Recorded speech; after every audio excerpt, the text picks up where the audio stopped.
பெய்ரூட்ல வந்து பயங்கர அடி. இஸ்ரேல் வந்து ஐடிஎஃப் வந்து பயங்கரமா அடிச்சாங்க.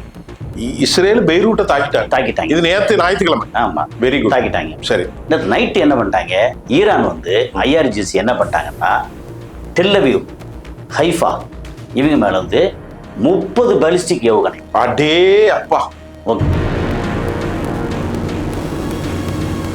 சார், இன்னைக்கு ஜெருசலேம் 1 ஓகே அடிக்கப்பட்டது.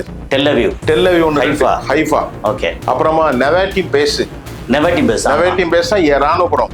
அப்ப நௌஃபல் ஒன்னு இருக்கு. நௌஃபல். ஆமா, அது அவங்க ஆமா. இந்த ரெண்டுமே நெவாட்டியும் நௌஃபலும் ராணுவ முக்கியத்துவம் ராணுவ கேந்திரங்கள். ஹைஃபா வந்து ஃபோர்ட்.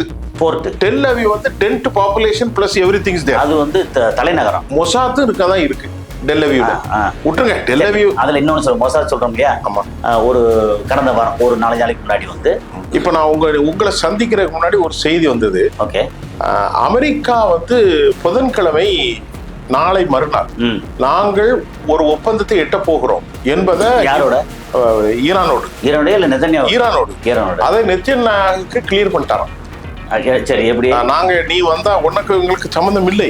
சரி. அத வந்து ரொம்ப அபிஷியல் செய்தி. நான் சொல்றது ரொம்ப முக்கியமான செய்தி. இந்த ரோட்ல போற பேப்பர் இல்ல. நேயர்களே, இன்றைக்கு மாற்றுக் குரலுக்காக சர்வதேச செய்திகள். மத்திய தரைக்கடலில் மற்றொரு போர் நிலை தற்போது உருவாகி இருக்கிறது. அது குறித்து நம்ம டீப்பா ஆழமா பேச போறோம். நம்மகிட்ட எப்போதும் கதைக்கக்கூடிய தோழர் திரு கஸ்தாலி அவர்கள் சர்வதேச பார்வையாளர் நம்ம அரங்கத்துக்கு வந்திருக்காரு. சார்ட்ட கேட்டு நம்ம தொடர்ந்து பேச போறோம். சார் வாங்க. சார், நம்ம எப்போதும் பேசிட்டு இருக்கோம் மாற்றுக்குரலுக்கு. ரொம்ப துல்லியமா வர நீங்க நிறைய விஷயத்த சொல்லிக்கிட்டே இருக்கீங்க. இன்றைக்கு உங்க கையில இருக்கிற விஷயத்த நீங்க சொன்னா நான் ஏதாவது கேட்பேன். 2-3 விஷயமா இருக்கு. சொல்லுங்க சார். போர் அப்படின்னு சொல்லியாச்சுன்னா அமெரிக்கா போர்ல இருந்து கொஞ்சம் தள்ளி நிக்குது. அமெரிக்கா தள்ளி நிக்குது. Point number 1. நம்பர் 2 வந்து இஸ்ரேல ஈரான் வார்னிங் பண்ணது என்னன்னா, நீங்க வந்து பெய்ரூட்டை அடிக்கக்கூடாது. சரி, ஓகே. சரி. உங்களுக்கு சீஸ்ஃபயர் இந்த ஒப்பந்தம் எல்லாம் இருக்கு, அது மீறி அடிச்சுக்கிட்டே இருக்கீங்க. சரி. நீங்க பெய்ரூட்டை அடிச்சா உங்களை நான் அடிப்பேன். இஸ்ரேல் யார் சொல்றா? ஈரான் சொல்லுது. Okay, very good. அது சொன்னபடி என்ன வந்துச்சுன்னா, சரி, நேத்து ஈவினிங்ல பெய்ரூட்ல வந்து பயங்கர அடி. இஸ்ரேல் வந்து ஐடிஎஃப் வந்து பயங்கரமா அடிச்சாங்க. இஸ்ரேல் பெய்ரூட்டை தாக்கிட்டாங்க. இது நேத்து ஞாயிற்றுக்கிழமை. ஆமா, வெரி குட். தாக்கிட்டாங்க. சரி. நேத்து நைட்டு என்ன பண்ணிட்டாங்க, ஈரான் வந்து IRGC என்ன பண்ணிட்டாங்கன்னா, டெல்லவிவ், ஹைஃபா இவங்க மேல வந்து 30 பாலிஸ்டிக் ஏவுகணை. அடே அப்பா. ஓகே. அதுக்கப்புறம் சார் எத்தனை? 30. சார், அப்போ சேதாரம் பெருசா இல்லையா? ஆமா, இல்லன்னு யார் சொல்றா? இல்ல, அது வந்தது, டீட்டெயில் வந்தது. சேதாரம் பெருசா இல்ல. ஏன்னா மேலேயே வந்து நிறைய இன்டர்செப்ட் பண்ணிருக்காங்க. இஸ்ரேல் வந்து 30 பண்ணிட்டாங்க கிட்டத்தட்ட. அதுல வந்து கொஞ்சம் அடிபட்டிருக்கு. அடிபட்ட டீட்டெயில் வந்து கையில கிடைக்கல. இப்ப 30. நீங்க சொல்றீங்க, நான் ஒரு நிமிஷம் சொல்லிடுறேன். 30 பாலிஸ்டிக். ஓகே. எத்தனை ட்ரோன்லாம் கணக்கு தெரியாது. 30 பாலிஸ்டிக். இங்க இருந்து ஹவுதிஸ் வந்து 2 பாலிஸ்டிக் ஈரான்ல, இஸ்ரேல் மேல. அடே பாவியலா. ஓகே. அப்போ என்னன்னா, ஹவுதிஸ் வந்து இது ஒரு விஷயம். பாலிஸ்டிக் ஏவுகணையை இங்க போட்டிருக்காங்க. போட்டதுக்கு அப்புறம் இஸ்ரேல் என்ன பண்ணாங்கன்னா, அவங்க வந்து ட்ரோன் அனுப்பிச்சிருக்காங்க ஈரான் மேல. அப்புறம் இது ஃபைட்டர் ஜெட் அனுப்பிச்சிருக்காங்க. ஈரான் ட்ரோன் இருக்கு இல்லையா, அதை வந்து இவங்களுடைய ஏர் டிஃபென்ஸ் சிஸ்டத்தை வச்சு இன்டர்செப்ட் பண்ணிட்டாங்க. இஸ்ரேலோட ட்ரோனை ஈரான் வந்து அவங்க சொந்த தயாரிப்பான அதை வச்சு இன்டர்செப்ட் பண்ணிட்டாங்க. அது பேரு ஏதோ ஒரு பேர் எனக்கு மறந்துட்டு, கரம்கீர் ஏதோ சம்திங் ஒரு பேர். ஓகே, சரி. அதாவது ஏர் டிஃபென்ஸ் சிஸ்டம். அதாவது சொந்தமா ஈரான்ல தயார் செய்து. அதுக்கு ஒரு உதாரணம் சொல்லலாம்னா, இஸ்ரேல் இருக்கிறது வந்து அயன் டோம், டேவிட் ஸ்லிங்கு, ஆரோ 3, ஆரோ 2. ஓகே. அப்புறம் அமெரிக்காவில் உள்ளது வந்து பேட்ரியாட், தாடு. ரஷ்யா கொடுத்தது வந்து SU-300, SU-400. இதெல்லாம் வந்து ஏர் டிஃபென்ஸ் சிஸ்டம். அது மாதிரி சொந்தமா ஏர் டிஃபென்ஸ் சிஸ்டம் வந்து ஈரான் செஞ்சு வச்சிருக்க. அந்த ஏர் டிஃபென்ஸ் சிஸ்டம் தான் முக்கியமா இதுக்கு முன்னாடி F-35 அடிச்சது. F-35 ஈரானுடைய சிஸ்டம். சார், அப்ப நீங்க சொல்றது முடிங்க. குறிக்கிட்டா சரி வரதான். இந்த பண்ணிட்டாங்களா. இது நம்பர் 2. நம்பர் 3 வந்து ஈரான் அண்ட் ஹவுதிஸ் 2 பேரும் தனித்தனியா அனௌன்ஸ் பண்ணியிருக்காங்க. இனிமேல் பாபுல் மந்தீப் க்ளோஸ்ட். கதை முடிஞ்சது போங்க. ஆனா க்ளோஸ்ட்னா எல்லா கப்பலுக்கும் கிடையாது. இஸ்ரேல் சம்பந்தப்பட்ட அத்தனை கப்பல்களுக்கும் க்ளோஸ்டு. ஆனா மத்த ட்ரேடிங் கப்பல்லாம் போயிட்டு இருக்கோம். கம்மியா தான் போகும். இஸ்ரேல் மேஜர் வந்து இஸ்ரேல தானே போகுது. காலி நேர போய் இஸ்ரேல்ல வந்து போய் சுயஸ் கால்வாய் வழியா போய் அங்க வந்து ஹைஃபா துறைமுகத்துல போய் ஏத்தி இறக்கி மத்ததுக்கு போக முடியாது. ரொம்ப நீர். ஆமா, அதை க்ளோஸ் பண்ணிட்டாங்கன்னா அவன் வந்து நன்னம்பிக்கை முனைய சுத்தி போகணும். செலவு என்ன வரும்? பயங்கரமா இருக்கு. எக்ஸ்ட்ரா வந்து ஒரு 20 நாள் 22 நாள் 28 நாள் செலவு என்ன வரும்? பயங்கர செலவு. வாய்ப்பே இல்லை. 5 ரூபாய்க்கு விற்கிற சாமா 8 ரூபாய்க்கு எதை சொல்லிட்டே இருந்தாங்க. இப்போ வந்து ஏற்கனவே ஹர்மோஸ் இவங்களால கட்டுப்படுத்தப்பட்டிருக்கு. ஓகே, பாபல் மந்திப் வந்து ஹவுதிஸ் அண்ட் ஈரான், அதாவது ஈரான் சார்பாக ஹவுதிஸ் வந்து கட்டுப்படுத்துறாங்க. இப்போ அந்த நிலைமைக்கு வந்திருக்கு. இந்த 3 ஐட்டங்கள் இப்போ நடந்திருக்கு. ரொம்ப முக்கியமா இப்ப நீங்க சொல்ற கருத்து எனக்கு ஒரு நிமிஷம் எடுத்து ஒரு நிமிஷம் இல்ல நீங்க வந்து அதை நம்ம கலந்து பேச கலந்துறதா நீங்க செய்யணும் கிடையாது. முக்கியமான புள்ளி எல்லாம் முடிஞ்சது, கதை முடிஞ்சது. சொல்லுங்க. சரி, இப்போ ஹெர்மூஸும் முடிஞ்சது, ஹர்மோஸ் பாபல் மந்திப் ரெண்டுமே முடிஞ்சு. இப்போ வந்து ஹர்மோஸ் 20% 25% ஆயில் சம்பந்தப்பட்ட இதெல்லாம் இந்த ரூட்ல வர வேண்டியது. அது வந்து நிறைய வருது, ஆனா கம்மியாகி வருது. ரொம்ப கம்மியா. முன்னாடி 120 to 140 commercial and oil tankers வர வேண்டியது இன்னைக்கு வந்து 20, 15, 30க்குள்ள வருது. சரி, ஆனா எங்க இருந்து போயிட்டு தான் இருக்கு. அதுல போறது எதுன்னா மெயினாக சைனாவோட. Very good. ஓகே, போயிட்டு இருக்கு. இப்போ சார் அப்படின்னா ஈரானுக்கு பிசினஸ் நடந்துட்டு இருக்கு. ஈரானுக்கு பிசினஸ் இது மட்டும் இல்லாம இந்த ரூட்ல ட்ரெயின் ரூட்ல வேற இப்போ போறது. இன்னொன்னு கஸ்பியன் வழியாவும் கஸ்பியன் வழியா வந்து போதும். கஸ்பியன் வழியா அவனுக்கு வந்து ஈரானுக்கு ஆயுதங்கள் வருது ரஷ்யால இருந்து. ஆயுதங்கள் தான். ஆனா இப்போ அந்த கஸ்பியனும் இதையும் கனெக்ட் பண்ண முடியாதோ? எதை இல்ல, சைனாவையும் கஸ்பியன் கனெக்ட் பண்ணல. இல்ல எனக்கு தெரியாதனால கேக்குறேன். ஹெர்மூஸ் கஸ்பியனை கனெக்ட் ரொம்ப தூரம். அது ரொம்ப தூரம். அது கனெக்ட் பண்றது பதிலா பேச ஒரு கடலை வெட்டிடலாம். பெரிய செலவு. அப்படி செலவாயிடும். பெரிய செலவு. அது சரி வராது. அது பண்ண முடியாது. ஓகே, கஸ்பியன் வந்து அது பெரிய, அது கடலுங்கிறது வந்து எதோடய சேராத தனி கடல். அது தனி பகுதி. ஈரானுடைய இந்த பகுதியெல்லாம் வேற ஒரு கடல்னா இன்னொரு கடலோட இப்ப அரபிக் கடலோ வங்காள விரிகுடா கடலோ ஏதோ ஒரு இடத்துல வந்து இந்திய பெருங்கடலோட ஜாயிண்ட் ஆயிருக்கும். அரபிக் கடல் வந்து கல்ஃப் ஆஃப் ஓமான் இருக்கு இல்லையா, ஓமான் வளைகுடாவோட கனெக்ட் ஆயிருக்கும். அந்த ஓமான் வளைகுடா வந்து பெர்ஷியன் கல்ஃபோட கனெக்ட் ஆயிருக்கும். ஓமானோட இந்த சைட்ல வந்து ரெட்சியோட கனெக்ட் ஆயிருக்கும். அப்புறம் இந்த சைட்ல போனா இந்திய பெருங்கடல் அப்படியே சுத்தி பசிபிக் அங்கிட்டு போகும்போது இந்த பக்கம் மெடிட்டரேனியன் சி இருக்கு இல்லையா, அது வந்து அந்த பக்கத்துல போய் கனெக்ட் ஆயிரும். இப்படி எல்லா கடலும் ஒண்ணுக்கு ஒண்ணு கனெக்ட் ஆயிருக்கும். Very good. ஆனா காஸ்பியன் கடல் இருக்குல்ல, அது வந்து சுத்தி நிலப்பரப்பு. அங்க வந்து ஃபுல்லா ஒரு 5 நாடு வச்சுக்கங்களேன். சுத்திய வந்து அசர்பைஜானா இருக்கட்டும், இதுவா இருக்கட்டும், ஈரானா இருக்கட்டும், தஜிகிஸ்தான், கஜகஸ்தான், அது அர்மேனியா அப்படின்னு சொல்லிட்டு அந்த மாதிரி போயிட்டு இருக்கா. அது வழியை வந்து அப்புறம் ஒரு பக்கம் ரஷ்யால இருந்து ஈஸியா வருது. இப்ப காஸ்பியனை விட்டுருங்க. காஸ்பியன்ல இருந்து போர் தளவாடங்கள் மட்டும் தான் வருது. ரஷ்யால இருந்து வருது, ரஷ்யாவுக்கு போகுது அப்படிங்கறதுதான். ஸோ இது வந்து ஒரு முக்கியமான விஷயமாச்சா. இந்த விஷயத்துல பாபல் மந்திப் வந்து க்ளோஸ்ட் அப்படிங்கிறத டைம்ஸ் ஆஃப் இஸ்ரேல் இருக்காங்கல்ல, அவங்க ரொம்ப தெளிவா போட்டிருக்காங்க. சரி, எப்போ படிக்கல, நீங்க சொல்லுங்க. அதான் டைம்ஸ் ஆஃப் இஸ்ரேல் என்ன போட்டிருக்காங்க. இங்க ஹவுதிஸ், அதாவது Iran's rebel group. Okay, Houthis 2 ballistic missile அனுப்பிச்சிருக்காங்க. அதை நான் வந்து இன்டர்செப்ட் பண்ணிட்டோம். அதுக்கப்புறம் பாபல் மந்திப் வந்து க்ளோஸ் பண்ணியிருக்காங்க, அவங்க பிளாக்அவுட் பண்ணியிருக்காங்க அப்படின்னு டைம்ஸ் ஆஃப் இஸ்ரேல்ல போட்டிருக்காங்க. பிளஸ் வந்து ஈரான்ல இருந்து 20 பாலிஸ்டிக் மிசைல் வந்துச்சு. அதை அவங்க சொன்ன டைம்ஸ் ஆஃப் இஸ்ரேல் நாங்கள் வந்து இன்டர்செப்ட் பண்ணிட்டோம். அதே மாதிரி இது எடுத்தீங்கன்னா அல்ஜசீரா எடுத்தீங்கன்னா ஒரு ஏறத்தாழ 30 இது இங்கேருந்து வந்துச்சு, அங்கேருந்து 2 வந்துச்சு அப்படின்னு சொல்லி அவங்க எல்லாம் ஒரே நியூஸ் தான். நம்பர்ஸ் மட்டும் கொஞ்சம் முன்னப்பட மாற்றி வருது. அப்புறம் IRIBன்னு சொல்லி ஈரானோட இருக்கு இல்லையா, இர்னா ஒண்ணு, IRIB ஒண்ணு. ஆமா, 2 இருக்கு. இர்னா ஒன்று இருக்கு, இது இருக்கு, 2 இருக்கு. ஸோ இதுல ஈரான் நியூஸ் அதுல பார்த்தீங்கன்னா ரொம்ப தெளிவா நாங்க சொன்னோம், இஸ்ரேல் கேட்கல, வந்து பெய்ரூட் அடிச்சாங்க, அதனால நாங்க வந்து இங்க தாக்கியிருக்கோம், எங்களை தாக்க வந்தாங்க, நாங்க வந்து இன்டர்செப்ட் பண்ணியிருக்கோம். Very good. அதே நேரத்துல டெஹரான் பக்கத்துல ஒரு பில்டிங், அந்த பில்டிங்கை வந்து இஸ்ரேல் அடிச்சிருக்காங்க டெஹரான் பக்கத்துல. ஓகே, அது என்னன்னா ஒரு இஸ்ரேல் ஏர் ஸ்ட்ரைக் தான் பண்ணிருக்கு. இஸ்ரேல் வந்து கண்டிப்பா ஏர் ஸ்ட்ரைக் தாண்டி வேற எதுவும் இஸ்ரேல்ட்ட இல்ல. ஆனா ஒரு செய்தி, இந்த ஏர் ஸ்ட்ரைக்ல ஒரு ஃபிளைட் காலியா இருக்கு, இஸ்ரேல் அனுப்புற ஃபிளைட். அது செய்தின்னு ஊர்ஜிதப்படுத்தல. அது வந்து ஆமா, ஏன்னா இப்ப வந்து இவங்க கையில வந்து சொந்தமா இண்டிஜினஸ் தயாரிப்பு இருக்கு இல்லையா, அது வந்து F-35 அடிக்க முடிஞ்சு அப்படின்னா பயங்கரமான இவங்க வந்து F-15 F-16 இந்த மாதிரி இதை கொண்டு வருவாங்க. அதை அடிக்க முடியாதா? அடிச்சு இப்போ ஈரான் வந்து என்ன சொல்றாங்க சார்? ஒரு சின்ன குறுக்கீடு சார் கேட்டுக்கிறேன். லெபனான் கொடிகளையும் ஈரான் கொடிகளையும் வைத்துக்கொண்டு அல்லாஹ் அக்பர் என்று மக்கள் வீதிகளில் ஆரவாரம்.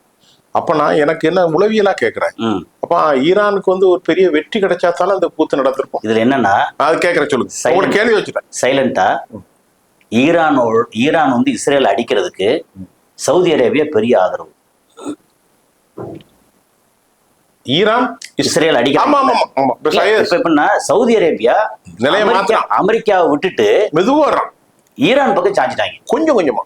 ஆனா ரொம்ப அதிகமா சாஞ்சது யாரு அப்படின்னா ஓமான் ஃபுல்லாவே. அதுக்கப்புறம் என்ன கொஞ்சம் கண்டுக்காம விட்டுருங்கப்பா நான் பாவம் அப்படின்னு சொன்னது வந்து கத்தார். அப்போ ஈராக் ஏற்கனவே இங்க வந்துட்டு ஈராக்கு இல்ல, ஈராக் திருட. ஆமா, நாங்க வந்து அலோவ் பண்ண மாட்டோம் அப்படி இப்படின்னு தாட் போட்டு பேசினாங்கல்ல. பேசிட்டு ஒரு 2 ரகசிய தளத்தை இஸ்ரேல் கையில கொடுத்து அவன் ஆபரேட் பண்றான். பாத்தீங்களா? எங்க ஈராக்ல இருந்து அவன் திருடன். என்ன சொன்னா, இங்க இருந்து எல்லா அமெரிக்க படைகள்லாம் வெளியேறு, நாங்க வந்து எங்களோட சகோதரர் ஈரான் கூட இருப்போம் அப்படி தாட் போட்டு பேசினாங்க. அப்படிதான், அதுதான் கேக்குறேன். பேசினாங்க. ஆனா பேசிட்டு இந்த பக்கம் பாத்தீங்கன்னா 2 தளத்தை வந்து இஸ்ரேல் ஹேண்டில் பண்றாங்க மறைமுகமா, யாருக்கு வெளியே டிக்ளேர் பண்ணாம. அதுல ஒரு ஏற்கனவே பேசணும், ஒரு தளத்தை வந்து ஒரு மாடு மேய்க்கிற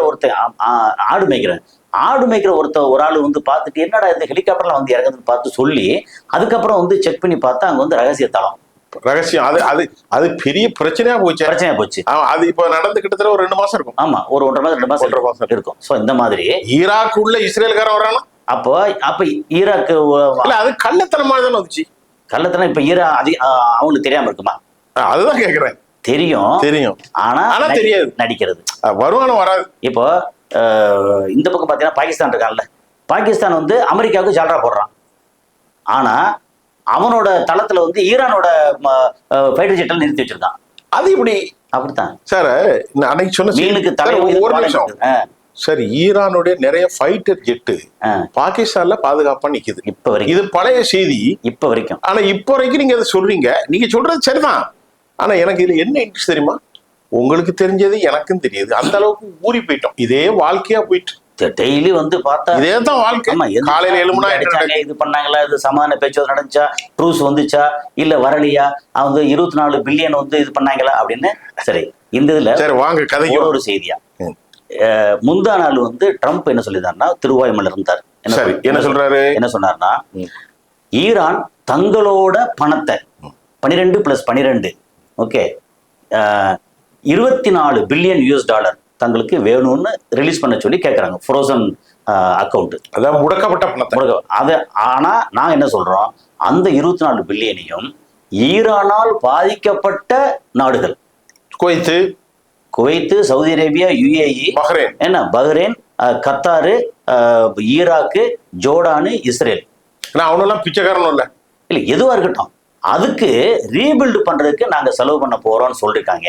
போகாத ஊருக்கு வழி கட்டுற. அதுக்கு வந்து ஈரான் சொல்லிருக்காங்க, நீங்க அப்படி ஏதாவது ஒத்த பைசா எடுத்து செலவு பண்ணீங்கன்னா என் பணத்துல வேற மாதிரி ஆகி போயிடும் அப்படின்னு சொல்லியிருக்காங்க. இதுல வந்து கடைசி என்ன இப்ப அடுத்தடுத்து என்ன ஆகி போச்சு அப்படின்னா, ட்ரம்ப்போட நிலைமை என்னன்னா, இவன்ட்ட நெத்தன்யாகிட்ட எப்பா நெத்தன்யாகு அவன் அடிச்சா கூட நீ வந்து இப்ப பெய்ரூட்டை வந்து அடிச்சிட்ட, சரி, உடனே வந்து ஈரான் அடிக்கிறான், சரி, ஒரு 2 நாளைக்கு வெயிட் பண்ணு, சரி, அடுத்து என்ன பண்றான்னு பாப்போம், நீ திருப்பி அடிக்காத அப்படின்னு சொன்னா அதெல்லாம் கேட்காம போயா வேலையை பார்த்துங்க, திரும்பி அடிச்சிட்டாங்க. அப்ப என்னன்னா, ட்ரம்ப் சொல்ல வந்து நெத்தன்யாகவும் கேட்கல, ஈரான்ட்ட வந்து எப்பா கொஞ்சம் அடிக்காதப்ப பேச்சுவார்த்தை நம்ம வந்து கொஞ்சம் அக்ரிமெண்ட்டுக்கு வர போறோம் அப்படின்னு சொன்னா ஈரானும் கேட்கல. அப்ப ட்ரம்போட நிலைமை என்ன? ரொம்ப கேவலப்பட்டு போனோம். ஒரு இன்டர்நேஷனல் லெவல்ல டாப்ல இருந்த ஒருத்தர், உலக தலைவர் அப்படின்றதுல நெதன்யாகு சொன்னா நெதன்யாகு எந்த காலத்திலும் கேட்டதில்லை அப்படிங்கிறது ஒண்ணு. எப்படின்னா Trump pegs Netanyahu not to respond to Iran அப்படின்னா எது கெஞ்சுறான், யா நெதன்யாகு கொஞ்சம் அமைதியா இருப்பா அப்படின்னு கெஞ்சுறான். ஆனா நெதன்யாவுக்கு கேட்கல, சரி அப்படிங்கிறது. ஆனா இப்போ பேசிக்கிட்டே இருக்கும்போது லைவ்ல ஒரு செய்தி வருது. ஓகே, ஈரானியன் மிலிட்டரி சேஸ் என்ன சொல்றாங்க, it's stopping the strikes on Israel. ஏன் எதுக்குன்னா, but will resume if Israel attacks Lebanon. அவன் நிறுத்தின வரைக்கும் நாங்க அடிப்போம். அதான் இது வந்து ஸ்டேட்ங்கிறது வந்து இது பாபல் மந்திப். ஆமா, அதான் பாபல் அதான் சொல்லிட்டேன், முதலே சொல்லியாச்சே, Wireless. பாபல் மந்திப் வந்து க்ளோஸ்ட். ஆமா, Iranian military says it is stopping the strikes on Israel. அத but will resume if Israel is attack in Lebanon. ஆமா, நாங்க ஈரான இஸ்ரேல நிறுத்தணும்னா அவன் லெபனான அடிக்கிற நிறுத்தணும். அவன் ஈரான் என்ன சொல்றான்னா, அப்போ லெபனானை வந்து நாங்க எந்த காரணத்தை கொண்டு விட்டு கொடுக்க முடியாது. அப்போ ஒரு விஷயம் கேக்குறேன், இந்த வார்த்தைகள் பிபிசில வருது, லைவ்ல வந்துட்டு இருக்கு. ஓகே, இப்ப பாத்தீங்கன்னா உளவியல் ரீதியாக நான் என்ன பாக்குறேன்னா, கிட்டத்தட்ட ஒரு ஆயிரக்கணக்கான பல ஆயிரம் நிகழ்ச்சி நடத்தப்ப நமக்கு தெரியும் இந்த மாதிரி வார்த்தைகளுடைய பவர் என்னன்னு. ஓகே, அப்படி பார்க்கும்போது ஈரானுடைய கை உயர்ந்திருக்கு, கண்டிப்பா உயர்ந்திருக்கு. என்னன்னா இந்த பக்கம் ஹர்மோஸ் வந்து ரிலீஸ் பண்ணவே முடியல, கெஞ்சி பார்த்தோம், கூத்தாடி பார்த்தோம், என்னென்னோ பண்ணி பார்த்தாங்க, முடியல. அப்புறம் பாபல் மந்திப் வந்து க்ளோஸ் பண்ணி சொல்லிட்டு இன்னைக்கு க்ளோஸ் பண்ணிட்டாங்க, கதை முடிஞ்சு. ஏன்னா இங்க இருந்து 12% வேர்ல்டு ட்ரேட் இருக்கு பாத்தீங்கல்ல, 12% வேர்ல்டு ட்ரேடு. யோசிச்சு பார்த்தீங்கன்னா மொத்த வேர்ல்டு ட்ரேட் எடுத்தீங்கன்னா இங்கே சைனாவாக இருக்கட்டும், அமெரிக்காவாக இருக்கட்டும், இந்தியாவாக இருக்கட்டும், ஆஸ்திரேலியாவாக இருக்கட்டும், இல்லை ஃபாரிஸ்ட்ல மற்ற கண்ட்ரியாக இருக்கட்டும், ஜப்பான் எல்லாம் போட்டு பாருங்க, அதில் மொத்த ட்ரேடு எவ்வளோ இருக்கும். அந்த ட்ரேடில் 12% ட்ரேடுங்கிறது மிகப்பெரிய அமௌண்ட், பெரிய அமௌண்ட். ஓகே, அதே மாதிரி இங்கே 25%, 20-25%. அது ஆயில் மட்டும் இல்லை, ஹெர்முஸ்ல கமர்ஷியல் வெஹிக்கிள் சேர்த்து, அது கமர்ஷியல் போகுது. ஆமா, ஏன்னா துபாய் மாதிரி இதுக்கு மாதிரி அதுக்கு நிறைய வந்து எலக்ட்ரானிக் ஐட்டத்துல இருந்து. சார் அப்போ 25னா 30 வரைக்கும் போகும். 20 இல்ல 20 to 25 அடி, இவன் 12 2 சேர்த்தா 35% உலகத்துல. அப்போ இது கிட்டத்தட்ட பாதி, கொஞ்சம் குறவு. ஆமா, அப்ப எவ்வளவு கோடி, எத்தனை லட்சம் கோடி. இப்ப இதே சொன்னோம்ல அந்த இதுல கேபிள் மூலமா வந்து 11 ட்ரில்லியன் ஒரு நாளைக்கு 1000 லட்சம் கோடி வந்து டிரான்சாக்ஷன் நடக்குன்னு சொல்றோம்ல. 1000 ட்ரில்லியன், சாரி 10 ட்ரில்லியன், 11 ட்ரில்லியன், 1100 லட்சம் கோடி, 1100 லட்சம் கோடி. பாவியா, டெய்லி ஒரு நாளைக்கு சிங்கிள் டே அந்த அளவு. சரி, இப்ப அடுத்த கேபிள காலி பண்ணா எப்படி? இவன் ரொம்ப அடிச்சாலும் கேபிள காலி பண்ணிடுவான். அமெரிக்கா சோழி முடியுது. இல்ல கேபிள் காலி பண்ணிட்டா இப்ப பணம் துபாய் இல்ல, கேபிள் வந்து அவன் இறுக்கி பிடிச்சி வச்சுக்கிட்டு எனக்கு காசை கூட அப்பதான் விடுவேன். சரி, இப்போ ஒரு கேள்வி உங்ககிட்ட நான் கேட்கிறேன். ஓகே, அது நீங்க பதில் சொல்லுங்க. எனக்கு ஒரு உண்மை தெரிஞ்சாகும். உண்மை. ஓகே, எதுல? புதிய முதல் மரியாதை. எனக்கு ஒரு உண்மை தெரிஞ்சாகும். நான் இப்ப கேக்குறேன், இப்ப இந்த அரபுகளுக்கு தானே பாதிப்பு. அரபுகளுக்கு இப்ப மொத்தத்துல அமெரிக்காவுக்கு பாதிப்பு இருக்கு விட்டுருங்க, இஸ்ரேலுக்கு பாதிப்பு விட்டுட்டு இப்ப மேஜரா அரபுகளுக்கு பெரும் சிக்கல்ல இருக்கான். அரபுகளுக்குல அரபு நாட்டுல ஜிசிசி கண்ட்ரில யாருக்கு பெரிய பாதிப்பு எடுத்தீங்கன்னா, நம்பர் 1 பாதிப்பு யுஏஇ, யுனைடெட் அரபு எமிரேட்ஸ். நம்பர் 2 வந்து பஹ்ரைன். நம்பர் 3 வந்து கத்தார். நம்பர் 4 இப்ப அடிச்சிருக்கிறது வந்து குவைத். துபாய் குவைத் தான் விட்டுருங்க, அதை யுஏஇ சொல்லிட்டீங்களே. சவுதி அரேபியா குறைவான பாதிப்பு தான். எப்ப எதுல? இது மொத்த வாரல சவுதி பாதிப்பு குறைவு, பாதிப்பு இருக்கு. சரி, இப்ப இவங்க எல்லாரும் சேர்ந்து ஓமான் வந்து ரொம்ப குறைவு. நான் கேக்குறேன், ஓமனை விட்டுருங்க, ஓமன் இந்த பக்கம்லாம் இருக்கு. இப்ப இவங்க எல்லாரும் சேர்ந்து அமெரிக்காவை அழுத்தம் கொடுத்து இஸ்ரேலுக்கும் எங்களுக்கு தொடர்பு இல்லை, இந்த போறதே முடியாது. ஏன்னா அவன் வேட்டுக்குள்ள வந்து பரிச்சையில கட்டி வச்சிருக்காங்க, வேட்டுக்குள்ள விட்டு குத்துதே கூடையதுன்னு சொல்லிட்டு இருக்காங்க. ஏன்னா இப்ப யோசிச்சு பாருங்க, சவுதியில 2 இடமோ 3 இடத்துலயும் அமெரிக்காவோட தளம் இருக்கு. துபாயில வந்து யுஏஇல பாத்தீங்கன்னா அல்தாஃப்ரான்னு சொல்லி பெரிய நிலப்பரப்பு இவன் கையில வந்து அமெரிக்காவோட இது அல்தாஃப்ராவுல அடிச்சிட்டான். இல்ல, அவன் அடிச்சது ஒரு பக்கம் இன்னும் இயங்குது. அது எங்க இருக்கு? அல்தாஃப்ரா யுஏஇல அபுதாபி இருக்கு இல்லையா, அபுதாபி. துபாயில இருந்து அபுதாபி வர்ற வழியில லெப்ட் ஹேண்ட் சைட்ல ஒரு இடத்துல ஏர்போர்ட் இருக்கு. ஏர்போர்ட்டுக்கு அடுத்த சைட்ல இப்போ உள்ள ரைட்ல லெப்ட் ஏர்போர்ட் அப்படியே உள்ள அப்படியே போனோம்னு வச்சுங்களேன், லெஃப்ட் சைட்ல வந்து ஃபர்ஸ்ட் லெஃப்ட் சைட்ல தெரியுறது வந்து ஒரு பெரிய இண்டஸ்ட்ரியல் ஏரியா மாதிரி. ஓகே, அதுக்கப்புறம் உள்ள ஐலாண்டு தான் வந்து அபுதாபி. அப்போ அந்த இண்டஸ்ட்ரியல் ஏரியா இருக்குல்ல, அதுக்கு முன்னாடி ஏர்போர்ட் பக்கம் அந்த சைட்ல ஃபுல்லா பெரிய ஏரியா வந்து அல்தாஃப்ரா, அது அமெரிக்கன் ஏர்பேஸ். அதுல அடிச்சிருக்கான், ஜபலல் போட்டு அடிச்சிருக்கான், எல்லாம் அடிச்சான்னா நம்ம முன்னாடி பேசிட்டோம். அதெல்லாம் ரொம்ப கம்மி, ஆனா இன்னும் ஆபரேஷன்ல இருக்கு. உள்ளுக்குள்ள வந்து அமெரிக்காவோட வீரர்களையும் அவங்களுடைய ஆயுதங்களையும் வச்சுக்கிட்டு அவன் யாரு இப்ப அமெரிக்கா எப்படி எதிர்ப்பான்? இப்ப கேள்வி வாங்க, விட்டுருங்க, ஒண்ணுமே செய்ய முடியாது. அமெரிக்கா இருக்கான் இல்லையா? ஆமா. இப்ப டொனால்ட் ட்ரம்ப் என்ன சொல்லியிருக்கான்? ஸ்டாப். ஆமா, இந்த ஸ்டாப்ப பெஞ்சமின் நெத்தானியாவும் கேட்கல, ஈரானும் கேட்கல. சரி, இப்போ பேசிட்டு இருக்கும் போதே ஒரு செய்தி வந்துட்டு இருக்கு. என்னன்னா, more missile strikes by Iran as Netanyahu defies Trump. ட்ரம்போட பேச்சை கேட்கல. Houthis block Red Sea. Blocked. Houthis வந்து பிளாக் ரெட் சி அதுக்கப்புறம் more missile strike by Iran. அவ்வளவுதான். இப்ப நம்ம அதை பத்தி அதோட consequences have you got of any consequences? அது தெரியல. இப்போ அடிச்சிருக்காங்க, இனிமே தான் தெரியும். இன்னொன்னு ஆனா இன்னொன்னு நான் ஒரு சின்ன இதை சொல்றேன். நீங்க 30 சொன்னீங்க இல்லையா? ஆமா. இன்டர்செப்டார் 12 சொன்னது இவன் தான். ஆனா எப்படி அதுல ஒரு பாதிப்பு இருக்கும் நான் நினைக்கிறேன். இல்ல பாதிப்பு இருக்கு. பாதிப்போட வீரியம் அளவு என்னன்னு தெரியல. அது வந்து நாளைக்கு. ஆனா இன்னைக்கு லண்டன்ல இருந்து கொஞ்சம் முன்னாடி நண்பர் பேசினாரு. ஓகே. ஆங்கில செய்தியில அவர் அழகா சொன்னாரு, தணிக்கை செய்யப்பட்ட செய்திகள் மட்டுமே இஸ்ரேல்ல இருந்து நீங்கள் பெற முடியுமே தவிர உண்மையான செய்திகளை ஒப்போதும் பெற முடியாது. அப்ப நம்ம இது எப்படின்னா, நம்ம ஏன் இந்த பல செய்தியில IRNA சொல்றோம், இர்னா சொல்றோம், IRIB சொல்றோம், அல் ஜசீரா சொல்றோம், டைம்ஸ் ஆஃப் இஸ்ரேல், BBC அல்லது நமக்கு வந்து வால் ஸ்ட்ரீட் ஜேர்னல்ல இது எல்லாத்தையும் சொல்றோம்ல. என்ன காரணம்னா, நமக்கு வந்து பல இதுல படிக்கும்போது இவன் கொஞ்சம் ஏற்றி சொல்லுவான், அவன் கொஞ்சம் இறக்கி சொல்லுவான், அவனுக்கு ஏற்றி சொல்லுவான். ஆவரேஜா பார்க்கும்போது இவ்வளவு அடிபட்டிருக்காங்க அப்படின்னு நமக்கு வந்து ஒரு கன்க்ளூஷனுக்கு வர முடியும். இப்ப நீங்க சொல்ற மாதிரி சரி, பரவாயில்ல. சரி, இப்ப இன்றைக்கு செய்தியோட நம்ம முடிச்சுக்கலாம். இன்னைக்கு வந்து ஜெருசலம் வந்து பயங்கர அட்டாக் பண்ணிருக்காங்க. ஜெருசலம் இப்ப வந்துட்டு ஜெருசலம் அட்டாக், இது வந்து பயங்கரமான அட்டாக். சார் இன்னைக்கு ஜெருசலம் 1 ஓகே அடிக்கப்பட்டது. Tel Aviv 1 Haifa okay. அப்புறமா நெவாட்டிம் பேஸ் ராணுவ படம். அப்ப நௌஃபல் ஒன்னு இருக்கு. நௌஃபல் ஆமா, அது அவங்க ஆமா. இந்த ரெண்டுமே நெவாட்டிம் நௌஃபலும் ராணுவ முக்கியத்துவம் கேந்திரங்கள். ஹைஃபா வந்து ஃபோர்ட். டெல்லவியூ வந்து dense population plus everything is there. அது வந்து தலைநகரம். மொசாத் இருக்கதான் இருக்கு டெல்லவியூல. விட்டுருங்க டெல்லவியூ. அதுல இன்னொன்னு சொல்ல மொசாத் சொல்றோம் இல்லையா? ஆமா. ஒரு கடந்த வாரம் ஒரு 4 நாளைக்கு முன்னாடி வந்து மொசாத்தோட சீஃப் ஒரு லேடி. ஆமா. ஓகே. ஆமா. அத உள்ளுக்கு அங்க வச்சே போடுதல். அது பழைய செய்தி. இல்ல அதுவே பெரிய. அது எப்படின்னா பழைய செய்தி இல்ல, யார் 4 நாளைக்கு முன்னாடி அது ஈரானுடைய உளவு அமைப்பு உள்ள வச்சு போட்டாங்க. அப்புறம் முன்னாள் ராணுவ தளபதி மயிரிழவில் தப்பினார் போட்டிருக்காங்க. அவர் யார்? இதுக்கு முன்னாடி இருந்தாலும் இஸ்ரேல் கட்ஸுக்கு முன்னாடி. இஸ்ரேல் கட்ஸ் இல்ல, இப்போ ராணுவ டிஃபென்ஸ் IDF தலைவர் பேர் என்னது? இஸ்ரேல் சமீர். இவருக்கு முன்னாடி இருந்தாப்லே.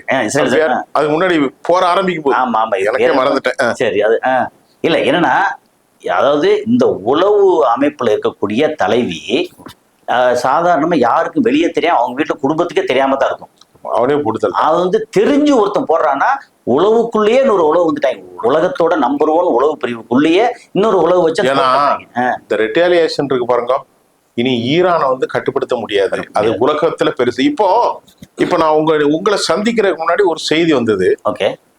அமெரிக்கா வந்து புதன்கிழமை நாளை மறுநாள் நாங்கள் ஒரு ஒப்பந்தத்தை எட்ட போகிறோம் என்பதை யாரோட? ஈரானோடு. அதை நெத்தன்யாஹுக்கு கிளியர் பண்ணிட்டாராம். சரி. எப்படி? நீ வந்தா உனக்கு உங்களுக்கு சம்பந்தம் இல்லை.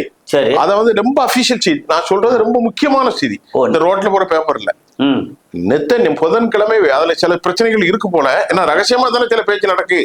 அதனால ஈரானோடு ஒரு ஒப்பந்தத்தை நாங்கள் எட்ட போகிறோம் என்கிற செய்திய நெத்தன்யாஹுக்கு கன்வே பண்ணியாச்சுன்னு கிடைக்கும். நீ வந்தாவா ஒழுங்கா இரு, இல்லைன்னா நீ வந்து சாகு. ஆமா. ஆனா பெசலேல் அது மட்டும் இல்லாம நப்தாலின் பெனட்ங்கிற முன்னாள் அவர் சொல்றாரு, யூதர்களை அடிச்சு மிகப்பெரிய விளைவு சந்திக்க போறான்னு மிரட்டுறான். ஆமா. எங்க அந்த நாட்டுல உள்ளவன் அங்க எல்லாரும் ஒண்ணு போலதான் நிக்கான். இல்ல நேத்து தெரியுமில்ல, அமெரிக்க பாம்பு திரும்ப படம் எடுத்து கொத்த ஆரம்பிச்சிருச்சு. இது அங்க உள்ளவங்க, அமெரிக்கால உள்ளவங்க அது சொன்ன அந்த ஸ்டேட்மெண்ட் வந்துருச்சு. இது வந்து அமெரிக்க பாம்பு படம் எடுத்து நம்மள யூதர்களை கொத்த ஆரம்பிச்சிருச்சு. அடுத்து இன்னொரு செய்தி சொல்லி முடிச்சு நேரம் முடிஞ்சது. ஒரே ஒரு செய்தி கடைசியா, நீங்க விருந்தினரா வந்ததுனால உங்கள்கிட்ட சொல்றேன், உங்க பெர்மிஷனோடு. நியூயார்க் டைம்ஸ் ஒரு செய்தி நேத்து. ஓகே. இவன் என்ன பண்ணிருக்கான் தெரியுமா? மாட்டை கடிச்சு அமெரிக்காவை வந்து உளவு பார்த்திருக்கான். ஆமா, ட்ரம்போட அட்மினிஸ்ட்ரேஷன் ஃபுல்லா உளவு இப்ப வரைக்கும் நடந்து. இப்ப அவனுக்குள்ள வெறுப்பு வந்துரும்ல, அடே நம்மளே இப்படி பண்றானே, அடித்தடி பெருசா வந்து நிக்குது. நேத்து செய்தி அது மாறும்போது நாம அடுத்து பேசுவோம். இவ்வளவு நேரம் வந்து பொறுமையா பல விஷயத்த சொன்னீங்க. இன்னைக்கு காலை நடந்த விவகாரத்துல இருந்து இப்ப மதியானம், இப்ப லைவ்ல கூட ஒரு செய்தி சொல்லிட்டீங்க. மீண்டும் நம்ம அடுத்த செய்தியில சொல்றோம். நன்றி.